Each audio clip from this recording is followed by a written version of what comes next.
પોરબંદરના બરડા ડુંગરમાં વધુ એક વખત પોલીસે દરોડો પાડી દેશી દારૂની ભઠ્ઠીનો નાશ કર્યો છે। ત્યારે વન વિભાગ અત્યાર સુધી શું કરતું હતું તેવા સવાલો પણ ઉઠી રહ્યા છે। રાણાવાવ પોલીસ મથકના પીએસઆઈ એમએલ આહિર તથા પોલીસ સ્ટાફ બરડા ડુંગરના જંગલ વિસ્તારમાં પેટ્રોલિંગમાં હતા। તે દરમિયાન સર્વેલન્સ સ્ટાફને મળેલ બાતમીના આધારે વિછવાટિયા નેસથી ઉત્તરે 1 કિલોમીટર દૂર સર્ચ કરી રેડ કરતા ચના હદાભાઈ કટારા નામના શખ્સને દેશી દારૂની ભઠ્ઠી મળી આવી હતી। જોકે સ્થળ પર ચના મળી આવ્યો ન હતો।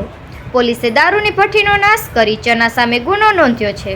તો બીજી તરફ લોકલ ક્રાઇમ બ્રાન્ચના ઇન્ચાર્જ પીઆઈ આર.કે. કાંબરિયા તથા સ્ટાફ પણ બાતમીના આધારે બરડા ડુંગરમાં આવેલા સરમણી વાવથી પૂર્વે 1/2 કિલોમીટર દૂર ટેકરા પરથી 1200 રૂપિયાનો 600 લીટર આથો, બેરલ, બોઇલર, ત્રાંબાની નળી સહિત 29,000નો મુદ્દામાલ કબજે કર્યો હતો। જોકે મેરાદાના કટારા હાજર મળી ન આવતા તેના વિરુદ્ધ ગુનો નોંધાયો છે। વધુ એક વખત બરડો ડુંગર ખૂંદીને પોલીસે દેશી દારૂની ભઠ્ઠીનો નાશ કર્યો છે।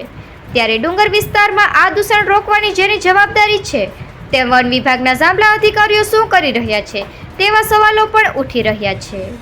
કારણ કે વન અને અભયારણ્યના રક્ષણની પ્રાથમિક જવાબદારી વન વિભાગની છે, પરંતુ આ વિભાગે ક્યારેય બુટલેગરો સામે કાર્યવાહી કરી હોય અને દેશી દારૂની ભઠ્ઠીનો નાશ કર્યો હોય તેવું સામે આવ્યું નથી, જેના પગલે અનેક ચર્ચાઓ જાગી છે।